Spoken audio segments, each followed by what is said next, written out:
A'udzubillahi minasyaitonirrajim. Bismillahirrahmanirrahim. Alhamdulillahirabbil alamin. Wassalatu wassalamu ala asyrafil anbiya'i wal mursalin wa ala alihi wa sahbihi ajma'in. Amma ba'd. Assalamualaikum warahmatullahi taala wabarakatuh. Jadi insya-Allah pada hari ini kita akan teruskan lagi sesi pembelajaran kita, yakni dibuat secara online ataupun secara video. Jadi sebelum tu saya nak tanya, adakah murid sekalian dalam keadaan sihat? Okey, insya-Allah. Ustaz doakan murid-murid yang menonton video Ustaz ni dalam keadaan yang sihat walafiat dan sentiasa dalam lindungan ataupun rahmat daripada Allah Subhanahu Wa Taala sekalian. Jadi insya-Allah sebelum kita memulakan sesi pembelajaran kita pada hari ini, marilah sama-sama kita menadah tangan untuk mengaminkan bacaan doa yang akan dipimpin oleh Ustaz sendiri. Jadi insya-Allah. A'udzubillahi minasyaitonirrajim. Bismillahirrahmanirrahim. Alhamdulillahirabbil alamin. Wassalatu wassalamu ala asyrafil anbiya'i wal mursalin wa ala alihi wa sahbihi ajmain. Allahumma iftah alaina hikmataka warsyu alaina min hazain rahmatika ya arhamar rahimin. Rabbi shrah li sadri wa yassir li amri wahlul 'uqdatam min lisani yafqahu qawli. Amin ya rabbal alamin. Jadi insyaallah sebelum memulakan sesi pembelajaran, Ustaz ada beberapa gambar untuk ditunjukkan kepada murid sekalian. Okey, gambar yang pertama adalah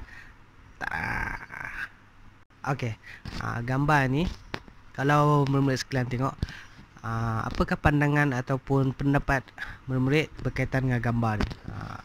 Dalam gambar ni terdapat beberapa orang yang sedang bergaduh atau bertumbuk. Dekat mana Ustaz tak tahu lah kan.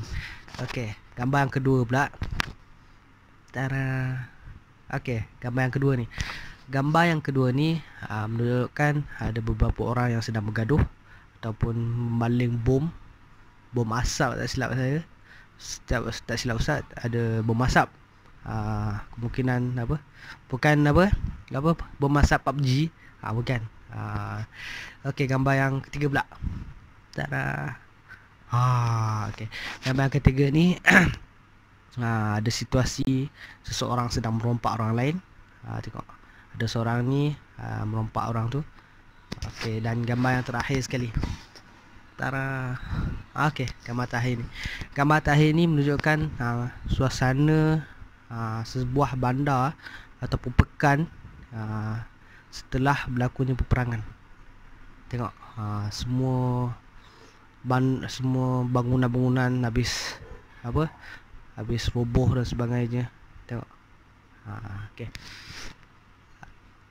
Apa yang murid-murid boleh simpulkan berdasarkan gambar-gambar yang Ustaz tunjukkan tadi. Jadi apa yang Ustaz boleh simpulkan pada pendapat Ustaz adalah gambar-gambar tersebut ataupun situasi tersebut boleh berlaku sekiranya dalam sebuah negara itu ataupun dalam sebuah institusi itu tidak ada undang-undang. Apa itu undang-undang?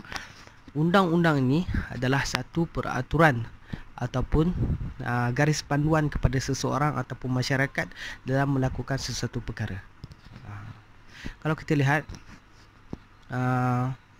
kebanyakan negara-negara di dunia ni menggunakan sistem undang-undang adalah untuk bertujuan untuk mendisiplinkan semua rakyat-rakyatnya. Kalau tak ada undang-undang ni, so situasi ataupun suasana yang dalam gambar yang Ustaz tunjuk tadi boleh berlaku sekiranya tidak ada undang-undang ni tadi. Okey. Apa kaitannya gambar tadi dengan undang-undang? Apa kaitannya undang-undang dengan tajuk kita hari ni? Okey. Pada hari ini kita akan belajar berkaitan dengan undang-undang Islam di Malaysia sebelum zaman penjajahan. Terusnya, sebelum kita bincang tajuk kita dengan lebih mendalam, Ustaz nak terangkan sedikit hal-hal yang berkaitan dengan pengenalan undang-undang Islam di Malaysia.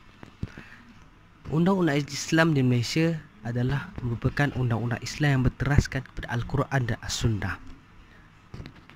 Menyebut hal-hal yang berkaitan dengan Al-Quran dan As-Sunnah ini, Al-Quran dan As-Sunnah merupakan sumber rujukan utama bagi seluruh umat Islam di dunia ini. Betul tak? Ustaz nak tanya, betul tak? Okey, betul. Jadi Ustaz nak terangkan beberapa undang-undang yang berkaitan yang dibincangkan dalam Al-Quran dan Sunnah. Contohnya dalam Al-Quran ada beberapa undang-undang yang telah ditetapkan dalam Al-Quran. Contohnya hal yang berkaitan dengan kes-kes jenayah. Contohnya kes jenayah mabuk ataupun minum arak. Dalam Al-Quran telah menetapkan bahawa seseorang yang didapati meminum arak ataupun mabuk akan disabitkan dengan 40 kali sebatan jika sekiranya dia bersalah. Manakala di dalam sunnah ataupun hadis pula juga turut membincangkan hal-hal yang berkaitan dengan undang-undang Islam. Contohnya undang-undang yang berkaitan dengan aktiviti jual beli. Betul tak? Dalam aktiviti jual beli, Ustaz ambil contoh aktiviti jual beli. Contohnya seseorang yang melakukan aktiviti jual beli ini adalah dilarang untuk melakukan riba dalam jual beli. Islam ada mengadakan panduan ataupun peraturan bahawa seseorang yang melakukan proses jual beli ini, aktiviti jual beli ini dilarang untuk melakukan riba. Betul tak? Okey, seterusnya kita pergi kepada poin ustaz yang kedua pula. Dalam poin ustaz yang kedua ni, ustaz nak terangkan bila bermulanya undang-undang Islam itu diguna pakai di Malaysia. Seperti mana yang murid-murid sedia maklum bahawa Malaysia merupakan sebuah negara yang terdiri daripada pelbagai kaum. Betul tak? Contohnya apa? Contohnya adalah kaum India, kaum Cina dan kaum Melayu. Okey. Apabila wujudnya pelbagai kaum ni, maka wujudnya juga pelbagai kefahaman agama antara mereka. Terdapat daripada mereka yang menganut agama Buddha, agama Hindu, agama Islam dan sebagainya. Betul tak? So, persoalannya di sini, bila sebenarnya bermulanya undang-undang Islam ini diguna pakai di Malaysia? Undang-undang Islam ini bermula digunakan di Malaysia apabila dengan secara rasminya dalam perkara 3 dalam perlembagaan menetapkan bahawa agama Islam dijadikan agama rasmi di Malaysia. Dengan itu, secara tidak langsungnya undang-undang Islam ini turut dipraktikkan ataupun digunakan di dalam Malaysia. Okey, daripada itu setelah agama Islam itu dijadikan agama rasmi, maka bermulalah undang-undang Islam ini diguna pakai ataupun dipraktikkan di negara Malaysia. Seterusnya kita pergi kepada poin yang terakhir dalam pengenalan undang-undang Islam di Malaysia ni. Poin ustaz yang terakhir adalah undang-undang Islam di Malaysia adalah merupakan satu perkara yang sangat perlu dititik beratkan, di mana undang-undang Islam adalah merupakan undang-undang asas yang perlu dipraktikkan ataupun perlu dilaksanakan di dalam sebuah negara yang beragama Islam secara majoritinya. Betul tak?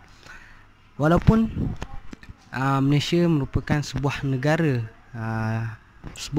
yang majoritinya, kebanyakannya adalah terdiri daripada orang yang beragama Islam, tetapi Malaysia tidak mengamalkan ataupun mempraktikkan sepenuhnya undang-undang Islam itu sendiri.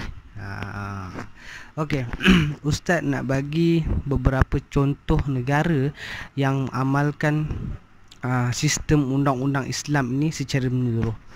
Antara contohnya adalah negara Brunei. Okey. Negara Brunei, seperti mana yang murid-murid perhatikan bahawa negara Brunei merupakan sebuah negara yang mempunyai kes jenayah yang paling rendah sekali. Apakah yang menyebabkan negara Brunei ni boleh mengekang ataupun memantras kes jenayah di negara mereka? Okey. Mereka mengamalkan sistem undang-undang Islam ini secara menyeluruh di negara mereka. Oleh itu, penduduk ataupun rakyat di Brunei itu sendiri dengan secara tidak langsungnya mentaati ataupun mempraktikkan undang-undang itu, dan mereka akan berasa gerun ataupun takut apabila melakukan kesalahan. Betul tak? Okey. Itu merupakan salah satu contoh negara yang mengamalkan sistem undang-undang Islam itu secara menyeluruh. Sekian saja daripada Ustaz setakat ini. Seterusnya kita akan sambung dengan penerangan daripada Ustaz Naufal. Itu saja daripada saya. Yang baik itu datang daripada Allah Subhanahu Wa Taala, yang lemah itu datang daripada atas kelemahan diri saya sendiri. Saya harap sedikit ilmu yang saya sampaikan kepada murid-murid sekalian akan menjadi pedoman ataupun panduan kepada murid-murid sekalian dalam menjalani kehidupan seharian, insya-Allah.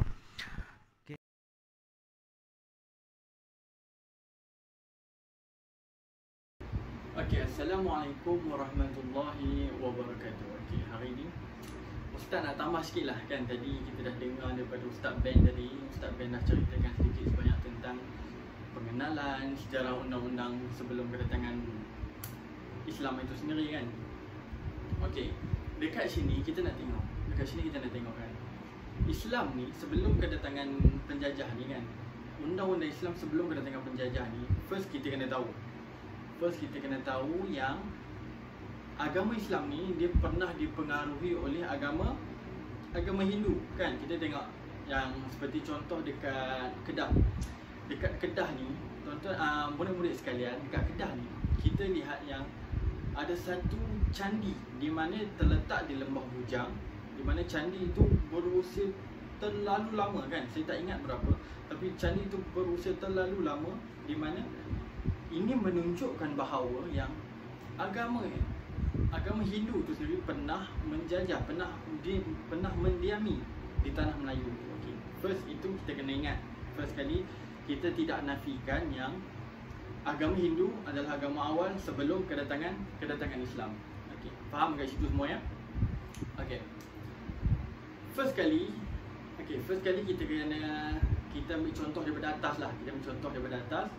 Sultan ni dia bukan macam sekarang ni. Bukan Ustaz nak merendahkan martabat sultan, bukan. Tapi sultan pada zaman dahulu dia bukan saja beragama Islam, bukan saja ketua agama Islam, malahan ketua dari segi politik, malahan dari semua segi sultan ni berkuasa mutlak kan. Kita kena lihat yang pada zaman sekarang ni sultan dia lebih khususkan tugas dia kepada ketua agama Islam saja kan. Kita sedia maklum yang sekarang ni kan, sultan sekarang ni dia lebih kepada ketua agama Islam saja, Perdana Menteri lebih kepada ketua politik kan. Tetapi pada zaman dahulu ni, murid-murid sekalian, sultan ni juga adalah sebagai ketua politik. Maka dulu tak ada PM lah. Dulu memang tak ada Perdana Menteri, memang sultan berkuasa mutlak kan. Apa-apa keputusan sultan bagi. Okey, faham kat situ semua ya? Okey, kita masuk kat sini. Kita pergi step by step kan. Okey, first kali kita masuk contoh yang pertama. Kita lihat batu bersurat. Batu bersurat dekat mana? Dekat Terengganu. Bagus. Okey.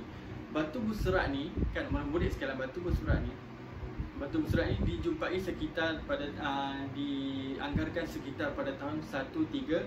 Okey, di mana batu bersurat ni adalah satu contoh bahawa undang-undang Islam telah digunapakai di tanah Melayu pada tahun tersebut kan. Kita lihat yang batu bersurat ni bukanlah benda yang baru, tapi benda yang dah beratus tahun dah kan, beratus tahun dah yang berada di tanah Melayu.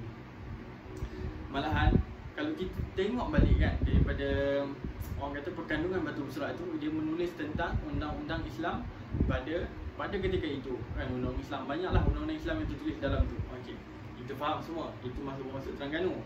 Okey, lepas tu kita seterusnya kita pergi kat Melaka. Okey, Melaka ni murid-murid sekalian kan, Melaka ni kita lihat yang Melaka ni memang satu kerajaan tanah Melayu yang sangat kuat kan. Kita sedia maklum yang Melaka ni bukan biasa-biasa lah. Melaka ni memang kuat, memang gah pada ketika itu. Melaka ni kan, kita sedia maklum yang Melaka ni dijajah oleh Portugis pada tahun 1511 kan. Memang itu zaman kejatuhan Melaka. Tetapi sebelum kejatuhan Melaka tu, Melaka ni adalah sebuah negeri yang orang kata apa, pusat pemerintahan tanah Melayu ketika itu boleh dikatakan di Melaka kan. Memang Melaka ni adalah satu negeri yang sangat kuat. Okey, dekat situ kita masuk. Kalau dekat Melaka ni murid sekalian, dekat Melaka ni kan, dekat Melaka ni dia ada satu undang-undang yang dinamakan sebagai Hukum Kanun Melaka.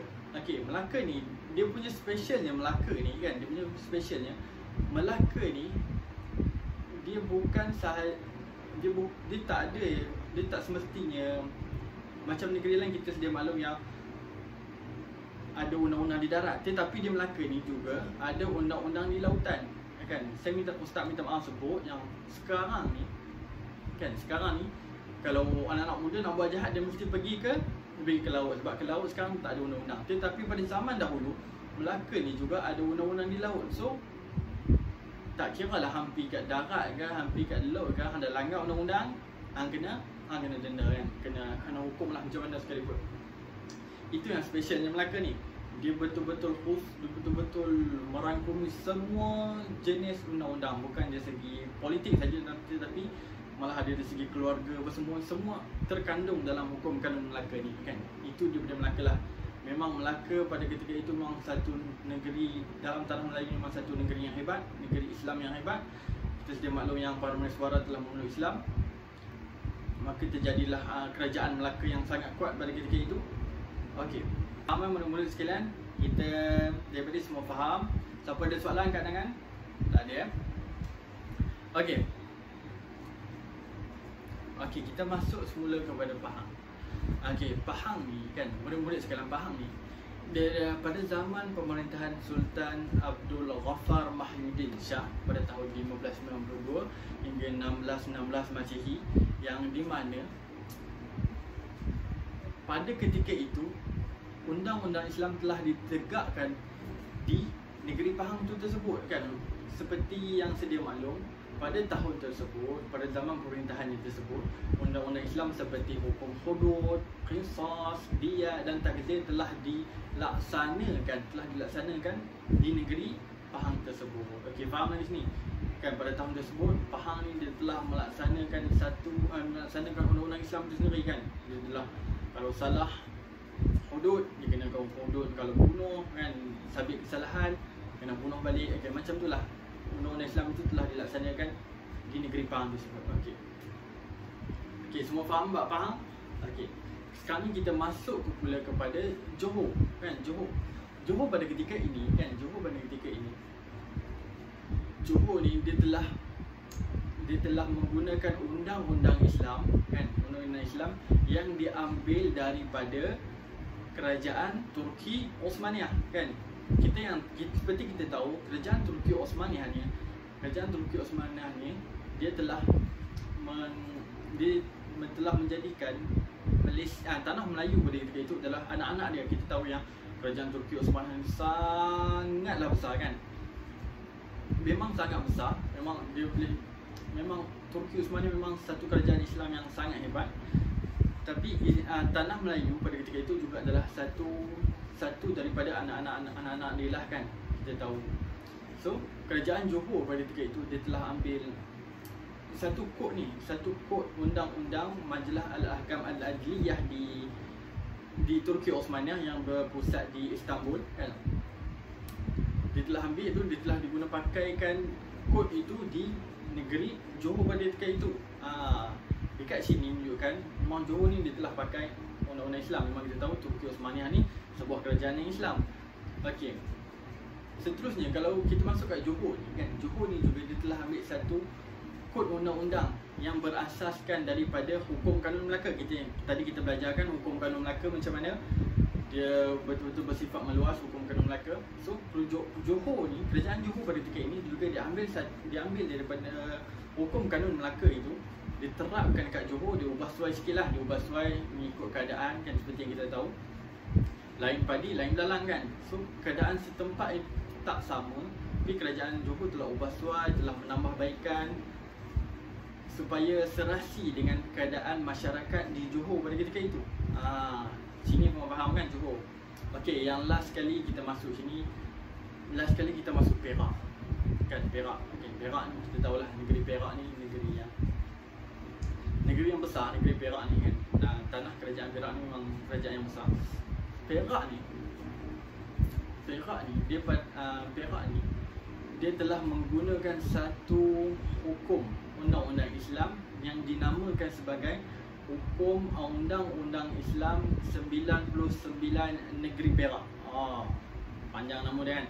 So memang panjang lah nama dia. So dekat sini 19, kenapa 99? Kan 99 ni memang simbolik kepada nama Allah kan, kita tahu yang. So kerajaan dekat negeri Perak tu dia telah melaksanakan undang-undang Islam di tanah Melayu, khususnya di Perak pada ketika itu. Okey. Sini semua faham okey yang Ustaz terangkan? Okey. Kini kita masuk kepada kesimpulan dia. Kan kita dah habis dah. So kita masuk kepada kesimpulan. Kesimpulan dekat sini Ustaz nak buat apa dia? First kali kita belajar ni, kita dapat tahu tentang sejarah undang-undang Islam. Kan, sejarah undang-undang Islam. Sekaligus kita dapat mempelajari tentang sejarah kedatangan Islam ke tanah Melayu itu sendiri kan. Kita dapat tahu macam-macam lah kan, macam mana Islam ni datang ke tanah Melayu itu, apa agama sebelum ke tanah Melayu itu kan. Itu semua kita telah pelajari. Okey. Yang kedua kita dapat tahu yang undang-undang Islam ni diamanahkan oleh Sultan dalam pemerintahan dia kan. Kita sedia maklum yang pada zaman dahulu pemerintahan Sultan ni kan, segala undang-undang yang dibuat berdasarkan dengan hukum syarak, berdasarkan mazhab yang diselami dengan adat-adat Melayu kan. Itu kesimpulannya kita pelajari. Okey. Kat sini siapa ada soalan? Siapa ada soalan kat sini? Tak ada? Bagus, korang semua tak ada soalan. Okey. Kalau korang semua tak ada soalan, Ustaz nak bagi soalan kat apa semua. Okey. Korang dengar elok ni ya. Okey, first, apakah undang-undang yang telah dipakai oleh kerajaan negeri Melaka? Apakah nama undang-undang tersebut? Apa dia? Apa? Saya boleh jawab? Okey. Undang-undang? Bukan salah. Okey. Hukum kanun Melaka, betul. Okey. Okey, bagus. Okey, yang kedua, Ustaz ada soalan. Apakah nama undang-undang yang telah dipakaikan pada kerajaan negeri Perak? Okey, apa dia? Tadi ada undang-undang tadi sebut, apa dia? Undang-undang 99 negeri Perak. Okey, betul. Bagus. Okey. Okey, soalan seterusnya, soalan cepu mas ni. Siapa boleh jawab, Ustaz bagi duit Okey. Seterusnya, apakah hukum Islam yang telah digunakan di negeri Pahang? Apa dia? Hukum apa yang negeri Pahang telah pakai? Hudud, okey, hudud betul. Lagi takzir, betul. Diat, okey. Qisas, okey, betul, bagus. Okey, kat sini semua dah faham kan? Okey, semua dah faham, baguslah. So kalau semua dah faham, semua tak ada soalan, kita boleh akhiri kelas kita ni dengan tasbih kafarah dan surah Wal-As. Jadi insyaAllah di akhir pembelajaran ini kita akan lakukan beberapa aktiviti yang kita akan lakukan di dalam aplikasi Kahoot. Dan aktiviti ini dilakukan adalah bertujuan untuk sebagai pengukuhan terhadap apa yang kita pelajari pada hari ini. Jadi insyaAllah lepas ni Ustaz akan bagi satu nombor pin, dan nombor pin itu akan dimasukkan dalam aplikasi Kahoot. Dan selepas ni Ustaz nak salah seorang daripada kamu buka laman web Kahoot. Lepas tu dah masuk dalam laman web Kahoot, masukkan nombor pin yang Ustaz akan bagi sekejap lagi, dan terus jawab beberapa soalan yang telah Ustaz sediakan dalam aplikasi tersebut. Jadi insyaAllah nombor pinnya adalah Okey. Dan Ustaz nak salah seorang daripada kamu jawab soalan yang telah Ustaz sediakan dalam tu. Jadi selamat maju jaya. Sekian saja daripada saya, Ustaz Nasyuddin dan Ustaz Naufal. Diharap apa yang ilmu yang kami curahkan pada hari ini menjadi pedoman dan panduan kepada anak-anak murid sekalian. Jadi sekian saja daripada kami. Wabillahi taufiq wa hidayah. Wassalamualaikum warahmatullahi taala wabarakatuh.